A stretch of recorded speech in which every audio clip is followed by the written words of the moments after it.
Something is going on lately with many of the YouTube creators that I watch. Everyone seems like they're struggling with burnout.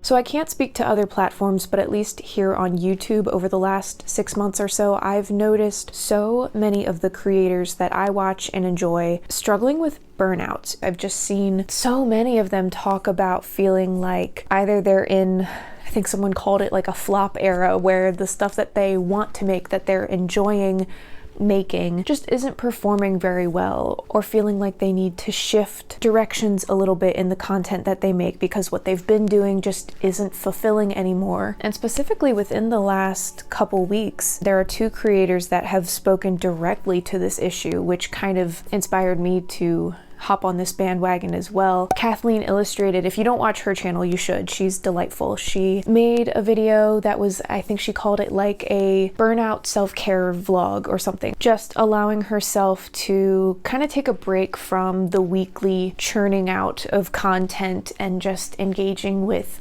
creative practices in her day-to-day life that make her happy. And I really enjoyed that video. I thought it was a nice, like, slower paced, cozy creativity vlog. And then not too long after that, Hazariel Atelier, I don't know how to say that word. She's a French costume maker that makes just the wildest, coolest stuff, posted her own video talking about creative burnout, where she felt like recently so many of the projects she has been trying to tackle just aren't coming together, and being really frustrated by that because you just don't feel like posting stuff when it doesn't work out. And again, just feeling overwhelmed and tired by that need to constantly churn out content, to constantly have a creative product that you are putting out there for your audience, but it just doesn't always happen. And then there are a few creators that have not said that they have burnout, but every time I watch their channel, they seem so tired and like they're not really enjoying themselves anymore. And again, that's a big assumption on my part. I don't know for sure because they have not said as much,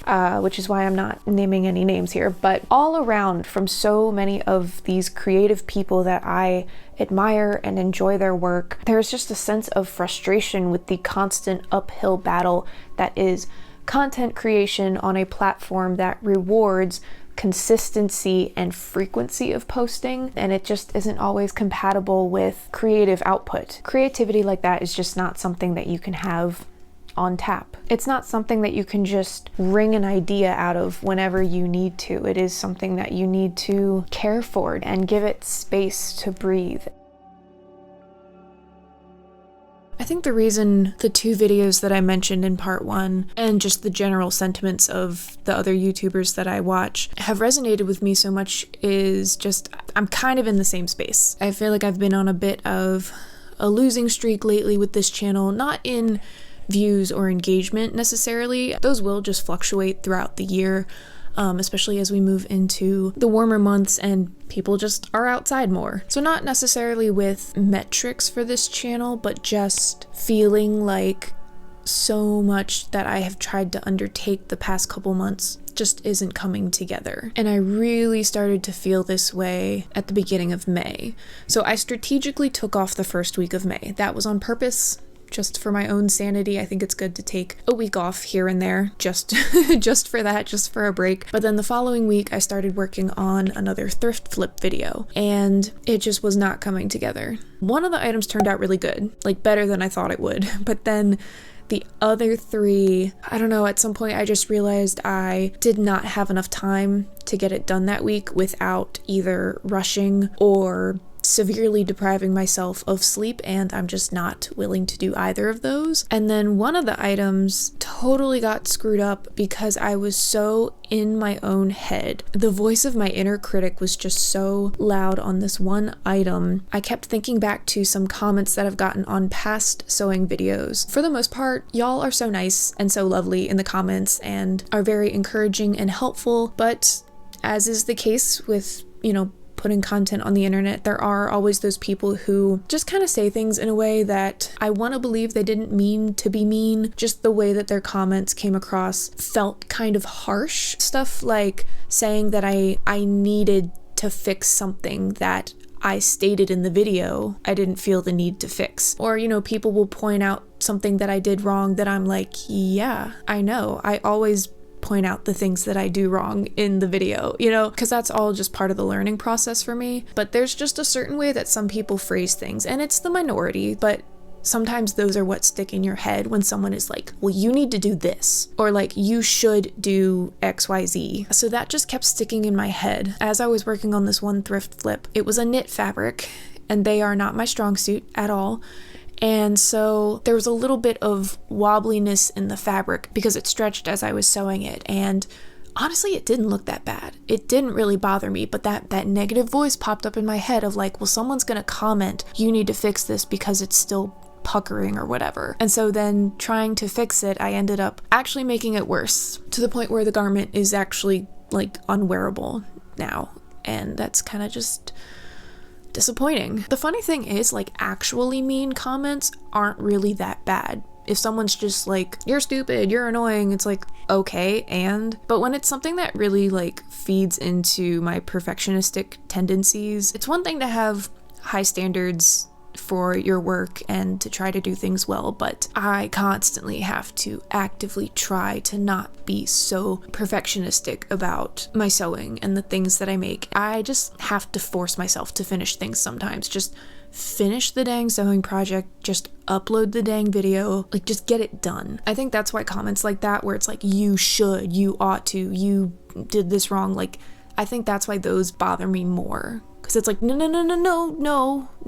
you're negating what I'm trying to do here. You're working against what I'm trying to do here, which is just get things done. So having those thrift flips not work out really bummed me out, because then that meant I wasn't uploading for 2 weeks, and that got me really frustrated. And then right after that, I ended up quitting the 75 hard style challenge, which I'm at peace with that decision now, but at the time it was like, oh my gosh, nothing is working out. I couldn't do these thrift flips. I couldn't stick to this challenge. I'm such a failure. And actually the month before, or maybe it was 2 months before, I don't know, sewing the fairy tale dress that I made, that kind of felt like a bit of a failure. Even though I finished the project, the fabric was so crappy, like it was ripping as I was sewing it, but it still felt like a failure because it didn't quite turn out how I had hoped. So I kind of have just felt like I've been on a losing streak with having my projects turn out the way that I hope that they will. And it is totally normal for projects to just not turn out sometimes, but when it's over and over again, it starts to wear on you.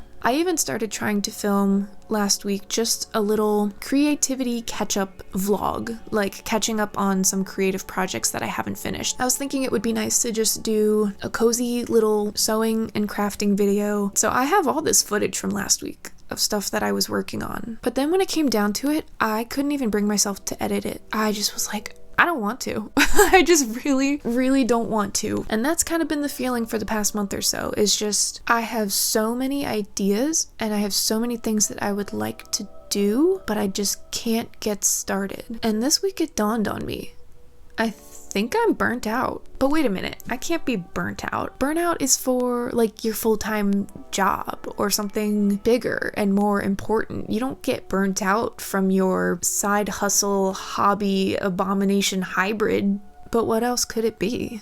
But I don't know, it feels like something that's been building. It feels like it's something that's been coming down the line, and I've been trying to power through it and thinking, oh, well, this is just like a little creative slump. Those happen from time to time. And if I just keep posting through it, I'm sure I'll get back into my creative groove at some point, because I still have ideas. Oh boy, do I have ideas. I just don't have the energy or motivation to enact them. I just don't feel motivated to do much of anything. I don't feel too worried about the creators who are addressing their burnout. You know, even if they're not making a video talking about it, the ones who, at least to themselves, are saying, oh crap, I think this is what I'm feeling. Okay, let's shift gears a little bit. I'm more worried about the creators who seem like they're ignoring burnout. I see a lot of it, and I see a lot of people just pushing through because that's the way the platform was designed. And I'm kind of concerned that so many of us seem to be feeling this burnout, or at least this frustration, all at the same time. There is something in the way that the system is set up in this sphere of content creation that is really broken, and it's starting to catch up with us. It almost feels like gambling sometimes, or what I imagine gambling might feel like. I don't gamble, but the reward system for content creation is on an intermittent schedule. You can keep posting weekly, twice a week, consistently for month after month, year after year, and there's no guarantee when or if any of the stuff that you post will be rewarded with views, engagement,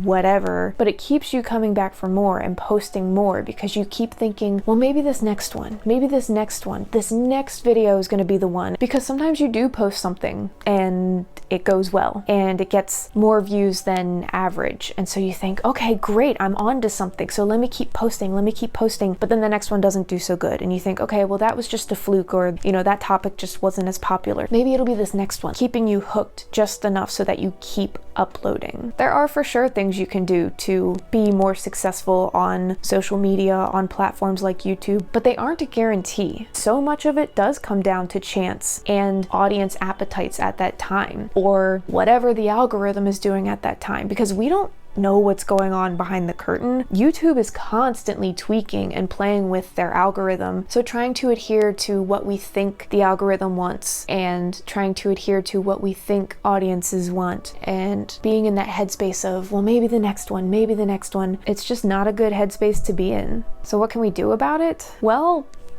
at the systemic level, we kind of can't do anything. Yeah, that's really bleak now that I say it out loud. But the truth is, companies like YouTube, Google, or Instagram and Facebook, Meta, these big companies, these platforms where we are posting our creative output, they are not designed to help the creative individual. They are designed to make money. They want you to post as much content as possible so that there is more content for them to put their ads on. They're a business out to make money, and they only care about you insofar as how they can keep you on the platform and keep you posting. And I don't see that changing anytime soon. If we adhere to the way that the platforms are set up and just try to push out as much content as possible, it's just gonna bleed us dry. I think at this point, we have to look out for ourselves and for each other.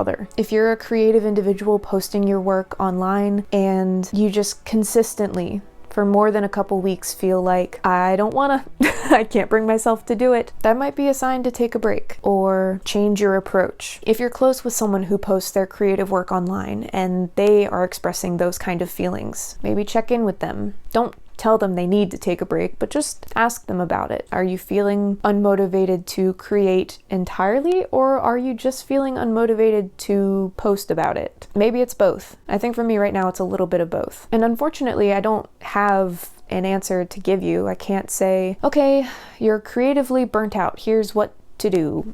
There is no one-size-fits-all answer. As I mentioned earlier, for some people that is just taking a chill week to just catch up on other things that they want to do. Maybe it's taking a little break. Maybe it's taking a social media hiatus entirely. I'm really not sure what it's going to look like for me. I do know that during the summer, I just have less motivation and energy overall, so I'm not going anywhere.